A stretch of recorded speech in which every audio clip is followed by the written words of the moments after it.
નમસ્કાર, સીએનબીસી બજારની ખાસ રજૂઆત કોમોડિટી રિપોર્ટમાં આપનું સ્વાગત છે। આજે આપણે નોન એગ્રી કોમોડિટીઝની ખાસ વાત કરીશું અને આ માટે હાજર છું હું ઝરણા અરકંટી આપની સાથે। તો આ સપ્તાહે નોન એગ્રી કોમોડિટીમાં આપણને ખાસી એક્શન જોવા મળી છે। આમ જોવા જઈએ તો આપણે ઘણી બધી ઇવેન્ટ્સ રહી છે અને ફેડના ઓફિશિયલ્સના જે વક્તવ્યો આવ્યા છે એને કારણે નોન એગ્રી કોમોડિટીમાં ખાસું ફોકસ રહેતું જોવા મળ્યું। તો સપ્તાહની વાત કરીએ, સોનામાં સુસ્તી રહી, ચાંદીમાં દબાણ રહ્યું, તો ક્રૂડ વોલેટાઇલ રહેતું દેખાયું છે।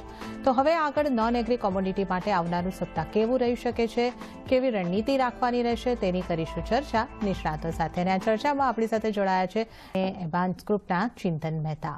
આ બંનેનું સ્વાગત છે સીએનબીસી બજાર પર। સોનામાં લાંબા ગાળા માટે તમે અહીં આગળથી એક ખરીદારી કરીને ચાલી શકો છો અને કોલ ઓપ્શન પણ લઈને ચાલી શકો છો, તો આ સલાહ ખાસ સોનાને માટે બનતી દેખાઈ રહી છે।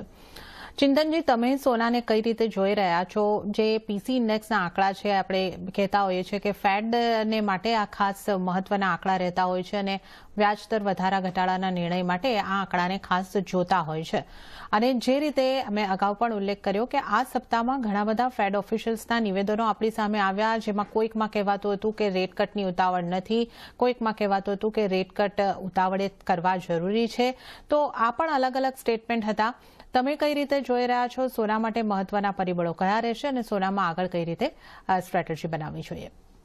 જેમ ધર્મેશભાઈએ કીધું એમ અત્યારે ગોલ્ડનો રેટ બહુ ડિપેન્ડ કરે છે કે ફેડ શું કરે છે। ઇન્ટરેસ્ટ રેટ અહીંયા પીકઆઉટ થઈ ગયું છે, આપણને બધાને જ ખબર છે।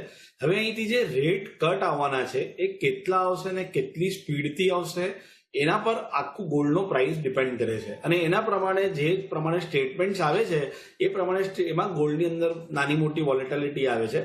પણ અગર ટેકનિકલી તમે જુઓ તો નીચેમાં જ્યારે 1980 અને 2000ની વચમાંના લેવલ આવેલા હતા એ આ અત્યારની બોટમ બની ગઈ છે।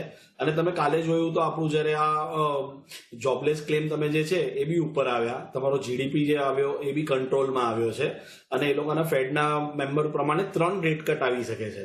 હવે ટેકનિકલી માર્ચની અંદર તો રેટ કટ આપશે નહીં, because they steel want to C. તો અગર પછીના એમને 5 મીટિંગ મળશે, એમાં એમને 3 રેટ કટ કરવા છે। તો મને એવું લાગે છે કે ફોર ટાઈમ બિંગ અહીંથી એટલીસ્ટ એપ્રિલ સુધી તમને બહુ મોટી મુવમેન્ટ નહીં જોવા મળે, અનલેસ એન્ડ અન્ટિલ ફેડ એમનું સ્ટેન્ડ કમ્પ્લીટલી ચેન્જ કરે છે માર્ચની મિટિંગમાં। ત્યાં સુધી તમને રેન્જ બાઉન્ડ મુવમેન્ટ, નીચેમાં એકદમ જ રેન્જ કંટ્રોલ છે અને ઉપરમાં તમને હજી અહીંથી થોડી ઉપરની મુવમેન્ટ 2080 સુધીની તમને જોવા મળી શકે છે। પણ જે આપણે કહી શકીએ કે ડિસાઇઝિવ જે બુલ રનમાં તમને મળી શકે છે એ ફક્ત અને ફક્ત માર્ચ અને મેની મિટિંગ જોઈને જ તમને મળશે, જે સેકન્ડ હાફમાં આપણને જોવા મળી જઈ શકે છે। તો મારી ગોલ્ડની અંદર અગર તમે જોશો તો યુએસ ETF છે એની અંદર હજી બી કોઈ પોઝિશન એડ નથી થઈ રહી, કોમેક્સની અંદરથી સ્ટોક નીકળી રહ્યો છે, ચાઇના કન્ટિન્યુઅસ બાય કરે છે, ચાઇનીઝ માર્કેટમાં કન્ટિન્યુઅસ ગોલ્ડ પર પ્રીમિયમ છે, અરાઉન્ડ $40 પ્રીમિયમ પર ટ્રેડ કરી રહ્યું છે। સો ચાઇના કન્ટિન્યુઅસલી બાયર છે, એ એનો કોટા લિમિટેડ આપે છે, પણ એ જેવો બી કોટા આપે છે તો ઇન્ટરનેશનલ બેંક તરત એને સપ્લાય કરે છે અને એ ચાઇના પરચેઝ બી કરી લે છે। તો કહેવાની વાત એ છે કે આ રેટ પર બહુ જ સારી ડિમાન્ડ ઓવરઓલ આપણને જોવા મળે છે અને ડોલરમાં ડાયવર્સિફિકેશન માટે બધી કન્ટ્રી, બધી સેન્ટ્રલ બેન્કે ગોલ્ડ લેવું જ પડશે।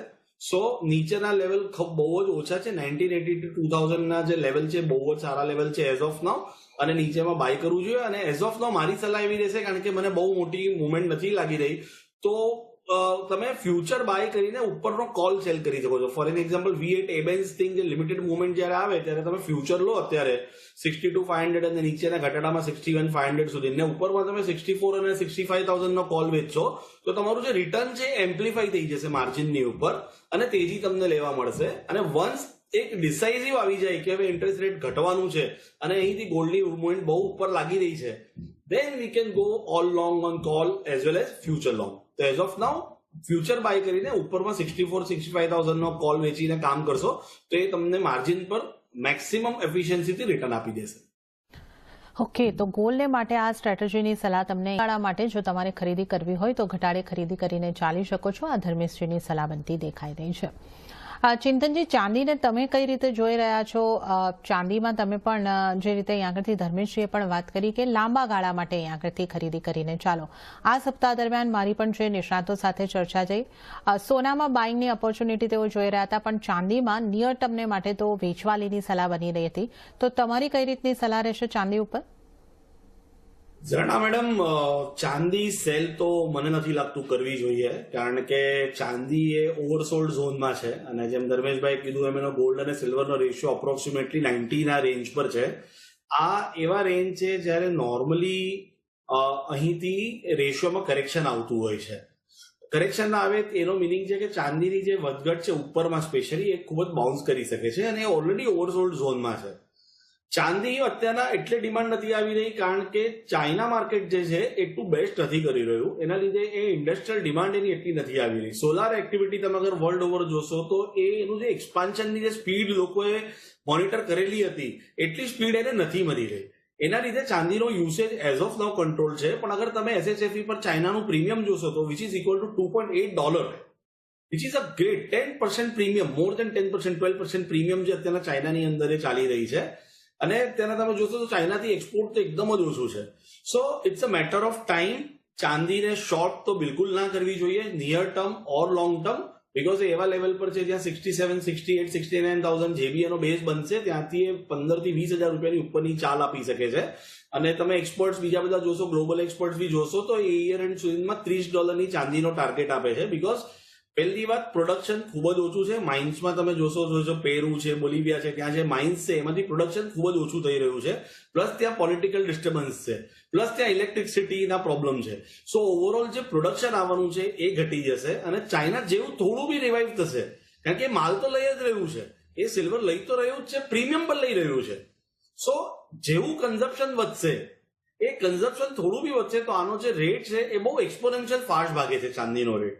તો મારી સલાહ એવી રહેશે કે એઝ ઓફ નાઉ જ્યારે કોન્ટ્રાક્ટ ચાલુ થયો હોય ત્યારે તમે એની અંદર call option, ATM call option કે જસ્ટ આઉટસાઇડ એટીએમ એટલે તમે અત્યારના જુઓ તો 72,000 કે 73, 74 નો તમે અત્યારના કોલ ઓપ્શન લઈ શકો, કારણ કે આની અંદર થીટાનો ડીકે ખૂબ જ લિમિટેડ છે.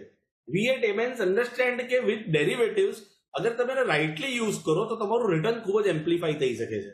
તો ઇન્સ્ટેડ ઓફ ફ્યુચર અને પેઇંગ સો મચ પ્રીમિયમ, કારણ કે અત્યારના MCX ખૂબ જ પ્રીમિયમ પર ચાલી રહ્યું છે, તો તમે કોલ ઓપ્શન બાય કરીને એને વેઇટ કરો અને જેમ જેમ કોન્ટ્રાક્ટ નજીક આવે દેન તમે એને ફ્યુચરમાં કન્વર્ટ કરો. પણ ultimately it's a buy. Sell એ બહુ જ રિસ્કી બેટ છે. I would say please avoid sell. તમને 1,000-2,000 રૂપિયાનો ગેઇન મળી શકે છે, પણ એ ખૂબ જ રિસ્કી બેટ છે. રિસ્ક રિવોર્ડ તમારા ફેવરમાં નથી. ઇનફેક્ટ જ્યારે નીચે આવે ત્યારે તમે તમારી શક્તિથી તમે એને બાય કરી શકો છો અને 67, 68 એ લો બની જશે, એનાથી નીચે જતું મને હમણાં દેખાતું. ઓકે, તો ચાંદીમાં બાય કરવાની જ ઓપોર્ચ્યુનિટી આપણા નિષ્ણાતો અહીંયા આગળથી જોઈ રહ્યા છે. અને જો તમારે સારી સ્ટ્રેટેજી બનાવવી હોય તો કોલ ઓપ્શનને બાય કરીને ચાલવાની પણ તમે સ્ટ્રેટેજી અપનાવી શકો છો. તો સોના ચાંદીમાં ખરીદારી કરીને ચાલો, એક સારી અપસાઇડની આશા આપણે અહીંયા આગળથી રાખી રહ્યા છે. તો સોના ચાંદીની આપણે અહીંયા આગળથી ખાસ ચર્ચા કરી છે અને હાલ સમય થઈ રહ્યો છે એક બ્રેક લેવાનો. લઈશું બ્રેક અને બ્રેક બાદ આપણે અન્ય કોમોડિટીઝની ચર્ચા સાથે આ શોમાં. ક્રૂડમાં લાંબી તેજી તમે જોઈ શકો એવી સંભાવના ઓછી બની રહી છે. અત્યારે અહીંયા આગળથી સેલ તરફ રહેવાની સલાહ બની રહી છે. 6,500ની આસપાસ તમે સેલ કરીને ચાલી શકો છો. 6,700નો સ્ટોપ લોસ, 6,250ના ટાર્ગેટ બનતા દેખાઈ શકે છે. તો ક્રૂડમાં ધર્મેશજી તરફથી સેલ તરફ રહેવાની સલાહ. ચિંતનજી, ક્રૂડને તમે કઈ રીતે જોઈ રહ્યા છો? કારણ કે જે અહીંયા આગળથી જે રીતે ધર્મેશજીએ વાત કરી કે વખતે ઓપેક દ્વારા પ્રાઇસને રાઇઝ મળે એવા અમુક મુદ્દાઓ રાખવામાં આવે છે જ્યારે પણ દબાણ આવતું દેખાય છે. તો અત્યારે હવે જે આપણો માર્ચ સુધી પ્રોડક્શન કટ હતું ઓપેક દ્વારા, એને લંબાવવાની વાત પણ સામે આવતી દેખાય છે. અને ઓવરઓલ આપણે MCX ઉપર રેન્જની જો વાત કરીએ તો 6,000 થી 6,500ની વચ્ચે જ આપણને ક્રૂડ દેખાઈ રહ્યું છે. તો ક્રૂડને તમે કઈ રીતે જુઓ છો અને ક્રૂડમાં આપની કઈ રીતની સલાહ રહેશે? સી એઝ પર મી આ 6,500 થી 6,600 છે એ અત્યારના થોડું ઓવરહીટેડ માર્કેટ છે, નો ડાઉટ ઓન ધેટ. પણ at the same point of time આને અહીંથી શોર્ટ કરવું એ once again as per my understanding as what we think at Abans is a bit risky. એનું હું તમને રીઝન કહીશ કે તમે ઓન ગ્રાઉન્ડ અગર તમે ઓઇલનો સપ્લાય તમે જુઓ તો it is at lowest level since 2016. છેલ્લા 8 વર્ષનું લોએસ્ટ અવેલેબલ મટીરિયલ છે on ground, above the ground rather, બરાબર છે. યુએસમાં અત્યારના માલ વધારે એકઠા થઈ રહ્યો છે, એ જોઈ શકાય છે. ત્યાં માલ વધારે આવે છે પણ ઓન ગ્રાઉન્ડ તો બી તમારું લેવલ સૌથી ઓછું છે. જેમ તમે કીધું એમ ઓપેક આ કમોડિટીને પરફેક્ટલી મેનેજ કરે છે. જેવું એ નીચે આવશે તો એ ફર્ધર તમારા એમ કહી દેશે કે તમે જે પ્રોડક્શન છે એ કટ કરો. તો એઝ પર માય અન્ડરસ્ટેન્ડિંગ અહીંથી સપ્લાય ખૂબ જ લિમિટેડ થઈ જશે બીકોઝ અગર એ નીચે લાવશે ભાવને તો ઓપેક કહેશે કે અહીંયાથી તમે પૂરું પ્રોડક્શન કટ કરી દો. તો મારી સલાહ એવી રહેશે કે આ રેન્જ ઉપરની શિફ્ટ થઈ રહી છે. તમે અગર જોશો તો વેનેઝુએલાને બી એ લોકો કંટ્રોલમાં લાવવા માટે યુએસ અત્યારના વધુ સેન્કશન નાખવાની વાત કરી રહી છે. સો ઓવરઓલ જે અત્યારના તમે જેમ કીધું એમ રશિયા બી એનો ગેસોલિનનો જે સપ્લાય છે એ કદાચ અહીંથી 2 મહિના સુધી કહે છે કે નહીં એક્સપોર્ટ કરે. તો આ બધા પરિબળ જોઈને મને એવું લાગે છે કે આ નવી રેન્જ તરફ જવાનું એક સાઇન હોઈ શકે છે. અને બાય ઓન ડિપ્સ તમને 6300 6400 પર મળે તો તમને ખબર જ છે કે 6000 આવે ત્યાં તમારું ઓપેક કટ કરી દે છે. તો એને તમે એ તરફનો સ્ટોપ લોસ રાખી 6000 નો સ્ટોપ લોસ રાખી 6200 6300 6400 એઝ પર રિસ્ક એપેટાઇટ તમે બાય કરો. અને we might see new high 6800 and 7000 is on uh card. Because મને એવું લાગે છે કે અહીંથી ન બી થાય તો રિસ્ક રિવોર્ડ વાઇઝ આને શોર્ટ કરવું એટલું યોગ્ય નથી. Because we are in a war situation. ભલે બધું પ્રાઇઝડ ઇન છે બટ વી ઓલવેઝ નો કે વોરમાં કોઈ નવી વસ્તુ આવી જઈ શકે છે. અત્યારના F-16 સપ્લાય કરવામાં આવ્યા છે ટુ ફાઇટ રશિયા જોડે ફાઇટ કરવા માટે યુક્રેનને. અને જ્યારે પુતિનના જે સેક્રેટરીઝ છે એ બધા કહે છે કે this can be a great thing. તો આ બધી જ વસ્તુ ક્રૂડ ગોલ્ડ આ બધા જે અસેટ ક્લાસ છે એના પર તમને એક વિશિયસ અપસાઇડ મુવમેન્ટ જોવા મળી શકે છે. એટલે મારી સલાહ એવી હશે ઇવન ધો ઇટ ઇઝ ઓવરહિટેડ તમે અહીં બાય ના કરો. તમે તમારો પ્રોફિટ બુક કરો અને નીચેના લેવલ પર પાછા એન્ટર કરો. That is right. But short એ મને રિસ્ક રિવોર્ડ વાઇઝ બરાબર નથી લાગતું. એટલે મારી સલાહ એવી રહેશે કે 6200 6300 6400 એસ પર રિસ્ક રિવોર્ડ તમે બાય કરો. 6000 નો તમારો સ્ટોપ લોસ રાખો અને 6700 6800 ની રેન્જ તમે જોઈ શકશો. ઓકે, તો ચિંતનજી તરફથી ખરીદારી તરફ રહેવું જોઈએ. 6800 સુધી આપણને ટાર્ગેટ બનતા ક્રૂડની અંદર દેખાઈ શકે છે. ઓકે, તો કોપરમાં બાય ઓન ડિપની સ્ટ્રેટેજી ક્વિક વ્યૂ. ચિંતનજી આપનો મેટલ્સ પર base metal range bound definitely છે. બીકોઝ ચાઇનાની અંદર એકચ્યુઅલી એમના એટલા બધા ટ્રાય કરવા છતાં એમાં જે એક્ટિવિટી છે વધતી નથી. હમણાં આજે બી જે રિપોર્ટ આવ્યો છે તો નોન મેન્યુફેક્ચરિંગ જે એક્ટિવિટી છે એ તો ખૂબ જ સારું કરી રહી છે. પણ મેન્યુફેક્ચરિંગ એક્ટિવિટી હજી બી સપોર્ટ નથી લઈ રહ્યું. તમે અગર સ્ટોક વાઇઝ બી તમે જોશો તો LME માંથી કોપર છે, એલ્યુમિનિયમ છે, ઝિંક છે બધું જ ઓછું થઈ રહ્યું છે. અને ચાઇનાના SHFE જે એક્સચેન્જ છે એની અંદર એડ થઈ રહ્યું છે. કહેવાની વાત શું છે, હરેક જે મોટી ઇકોનોમી છે વિચારી રહ્યું છે કે ચાઇનાની અંદર રિવાઇવલ આવવું જોઈએ. એમણે 5 યરનો રેટ બી કટ કરેલો હતો. મેન્યુફેક્ચરિંગ અને હોમ એટલે બધી જે હાઉસિંગ સેક્ટર છે એને સપોર્ટ કરવાની બી વાત કરે છે. પણ અત્યારના ગવર્મેન્ટે એમ કીધું છે જે એક્ઝિસ્ટિંગ પ્રોજેક્ટ છે એને તમે હોલ્ડ પર રાખો અને જેમ જેમ આગળ જેમ ડિમાન્ડ આવે એમ આપણે વેરીફાઈ કરશું. તો બધી જ વસ્તુ અત્યારે રેન્જ બાઉન્ડ રહેશે. પણ મને લાગે છે we at Abans what we see in a physical commodity કે લેડમાં 175 અને 178 ની વચમાં ખૂબ જ સારી ડિમાન્ડ આવી રહી છે.